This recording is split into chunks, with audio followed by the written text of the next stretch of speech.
Here we have another example where we'll have to perform the periodic or circular convolution of the given sequences, which was done in a different way in the previous lecture. And now we'll be using the circular method, the circle method. And you'll find this method to be easier than the previous one.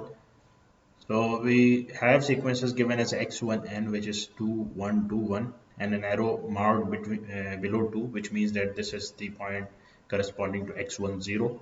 Then we have x2n given as 1, 2, 3, 4, where x2, 0 is 1. So in order to perform circular convolution using the circle method, what we do is we draw circles corresponding to the two sequences which are given. So for circle for the sequence x1n, which is this, we draw a circle as shown here. So this is x1n, and we mark on the rightmost side of the circle, or this side, as x10, which is 2. And then we move anti-clockwise direction, and then we have x11. The next following in this sequence is 1, and the next is 2. Then we have x13 as 1. Similarly, we are going to mark on another circle corresponding to x2n, and the first point in x2n is 1, so this is marked here. Then we have 2 here, 3 here, and 4 here. So after drawing the two circles corresponding to the two sequence, what we now are going to do is, since we saw that x3 which corresponds to the circular convolution of the two sequence and is given as this. So this x3 is a new sequence which will be obtained after taking the circular convolution of the two sequences x1 and x2, and this was also done in the previous lecture using the traditional method. So now, since we obtained the circle corresponding to x1, which represents this particular sequence, we now will talk about the sequence x2 n minus m. Since we are going to change the sequence to x1m, we are going to have a sequence x2 minus m first, because we will not be talking in terms of n, rather in terms of m, because in this sequence we have the term m, which is varied from 0 to 3. So we'll now transform these sequences in fact into x1m and x2 minus m, because this is the term which will be providing the sequence x2 minus m. And then so we have the sequences shown here. So this is the same circles that we saw in the previous slide. And now when we transform x2 to minus x2 of minus n or minus m, so the things will be in reverse order. So we took this as 1, this as 2, this as 3, and this as 4, moving in anti-clockwise direction. But if we talk about x2 of minus n, in that case we are going to move clockwise direction. So this will be taken as 1, then you have this as 2, then this as 3, and this as 4. So the sequence is reversed and things will be drawn anti-clockwise direction. And what we do is we want to evaluate the first element for x3. So if you look into the formula of x3, the first element corresponds to m equal to 0, which is x10, which is x30 is summation m from 0 to 3 x1m x2 0 minus m, which gives us summation m equal to 0 to 3 x1m x2 minus m.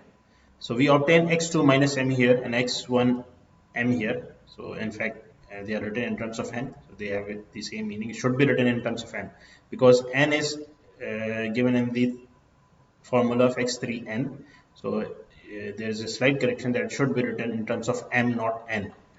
So we are talking in terms of the formula, that is m, and thus what we do is x30 will be summation m equal to 0 to 3 x1m x2 minus m.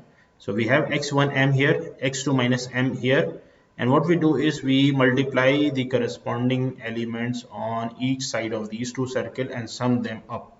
So what we first do is we will be multiplying these elements after drawing the circle. So let us say this is the circle that represents x1m into x2 minus m mod of 4.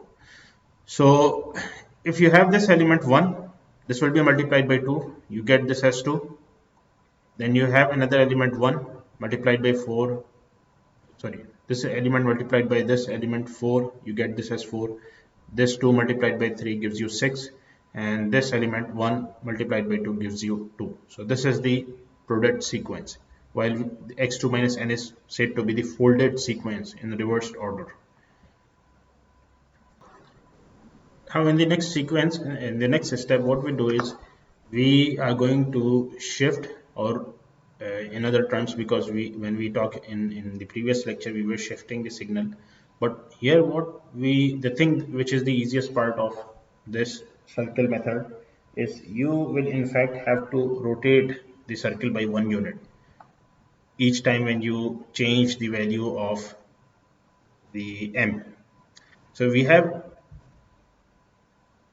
So this is we are going to change n because we now are interested in evaluating x3 of 1. So this x3 of 1 can be obtained by substituting n equal to 1 and taking summation from m equal to 0 to 3 x1 m multiplied by x2 1 minus m mod 4. So we first draw x2 of 1 minus m mod 4, and in this case what we do is we are going to shift this particular circle, which was x2 of minus n, one step clockwise.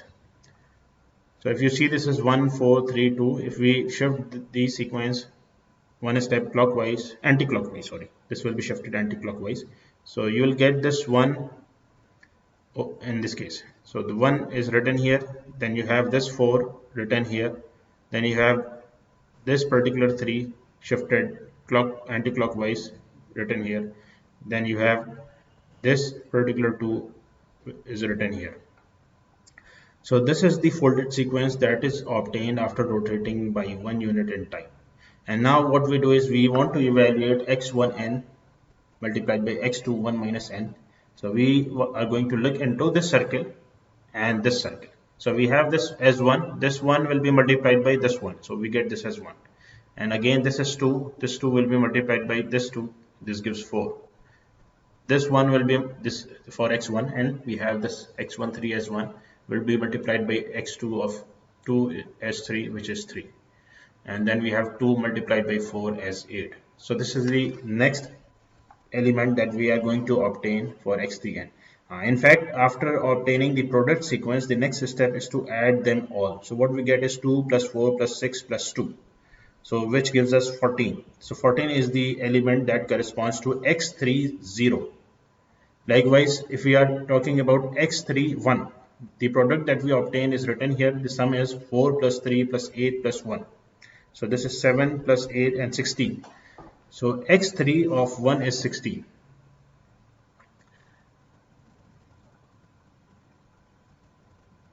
Now we will be evaluating for n equal to 2, and this will be done since we know that n is to be varied from 0 to 3. There are 4 elements in the given sequence, and thus we'll change the values of n from 0 to 3, and the next to this circle is obtained by substituting n equal to 2, and this should be m. So I suggest that all of you correct this. So this is in fact the figure that had been taken from the reference, and thus it should be corrected. It should be 2 minus m. So if we plot x2 of 2 minus m mod 4, which means that this particular sequence will now be shifted by one step anti-clockwise, and you'll see that this 3 takes the place here, this 2 takes place here, and this 1 takes place here, this 4 takes place here. And after obtaining this particular rotated or folded sequence, which is rotated by 2 units with respect to x2 of minus n, we'll be multiplying this particular circle with x1 of n. So the multiplication results in this particular, the multiplication will be done in the similar way that we did in the previous circle. So if you look into the sequence x1n, which was drawn here, this is 1 2 1 2. So 1 will be multiplied by 2, 2 will be multiplied by 3. So 1 2 1 2 will be multiplied by their respective elements, and this will be 2 6 4, and 2 multiplied by 1 is 2.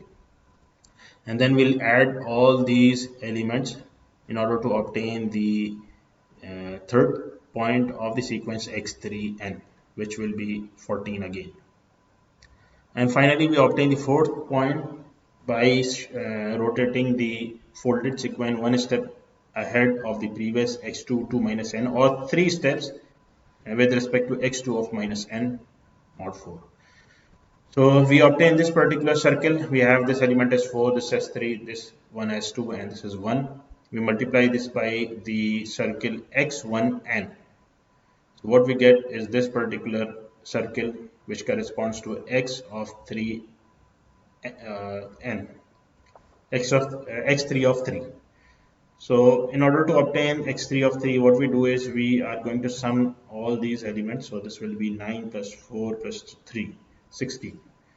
So now we can write the sequence with, for x3n that we obtain, which is x3n 14, 16, 14, 16. So this is the same answer that we got in our previous lecture using the method we saw there, which was based on time domain.